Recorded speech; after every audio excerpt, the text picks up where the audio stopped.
Hi everyone, Steve here with etrailer.com. Today we're looking at our Cummins Onan Quiet Series onboard RV generator, 6,000 watts, running on diesel. So folks, this is going to be a direct replacement for the one you already have in your RV or motorhome, trailer, whatnot. Make sure that the dimensions match up to what you have, or that this can at least fit into the space you have, and that the weight and everything is going to be supported safely. Now, that being said, this should install and hook up right where the old one did. Make sure that you're checking all those dimensions. As I mentioned, if you don't want to tackle this job, maybe it's out of your spec of things you can do, no problem.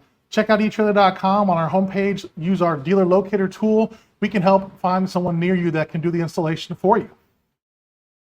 Now, getting into the unit, again, folks, this is going to be an extra quiet operation.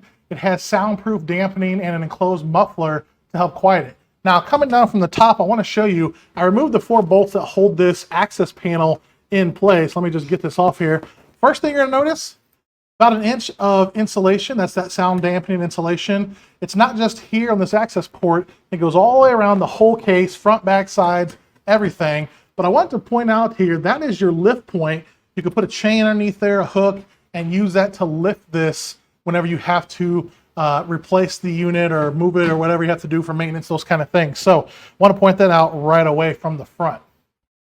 Now, this also uses a USDA spark arrested muffler, meaning it's safe for national forest. It's going to be quieter at days and nights alike. So that's going to be nice, keeping everything compliant and for the quietness. It has been built reliable, so it's made for the long haul. Again, maybe yours is outdated. Maybe it's just time to upgrade. Whatever the case may be, this will get you covered. Again, running on diesel power. Now, I do want to come up here to the front.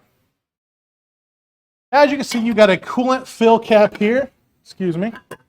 And you have your oil dipstick and fill here. You'd simply twist that, and then you can pull it out. It is on a cable. I'm not going to pull it all the way out. It goes down there pretty far. It does come with oil from the factory installed, so just double check everything when you get it the first time, or whoever's installing it. You have your pre-start here. Now, again, this is diesel, so this does have a built-in automatic time glow plug to give you a quick, easy start. It's a 12-volt start. And then you have your stop, you have your hours meter here, obviously, and then your on-off main switch here as well for the power. Now, this guy right here, behind this access panel is going to be a couple different things. So let me give you a picture of that. The top or the bottom right-hand corner, you can see behind this access panel, that's where the main coolant to your radiator, the tube, goes, along with a couple inline fuses that are behind that access panel as well. Now, the bottom left-hand picture, that's going to be on the right side of the generator. If you're facing the front here in a second, that's going to be your fuel line return and main fuel line entrance. And then, of course, your battery hookups right there as well. So again, those would be on that other side. Now, right back here, this guy that keeps coming off of me, I took the 2 bolts out that hold this access panel in place.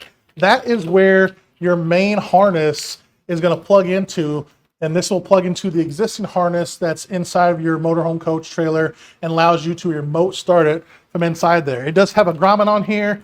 You got a couple different options, it looks like, as far as popping out and then being able to put that in place. And inside of there, on that top left-hand photo, you can see that rectangular black box. That's going to be where your supply hookup lines and those kind of things go, as far as where those go and all that. So that's what those are for. Now, coming back from the bottom up. So the bottom right-hand corner, that's going to be a photo from underneath this big unit. The bottom left is going to be your main oil drain plug. The top left is your coolant plug. And the top right is your muffler hookup from underneath. You do get an included gasket to replace your pre-existing muffler, which is hooked right back into place on this particular one. So again, no new muffler included as far as the actual pipe of the muffler, the tailpipe rather. You'll have to use your old one, which shouldn't be a big deal. It's going to be pre-routed the way you need to for your hookup anyways. So folks, from routine maintenance, oil changes, filters, all those kind of service things, you don't have to be a mechanic. You can do that stuff yourself. I'm really confident you can, honestly. So you don't need any special tools. You just need to take some time, read the instructions. It's as simple as changing out the oil and filter, air filter, and those kind of things, and some basic maintenance. It does come with built-in self-diagnostic capabilities, so troubleshooting issues is faster and easier, so you're going to spend less time on maintenance as well. And it even has safeties built into it, so like automatic shut off for low oil, overloaded system, and those kind of things. So you can relax and have that peace of mind that it's going to basically shut itself down in those events if it needs to. Once again, it runs on 12 volts as far as the start part, and then diesel is the main source of fuel. Well, folks, I think that's going to wrap it up for our quick look together. Again, I'm Steven. Thanks so much for your time. I hope this information has been helpful. Have a good one.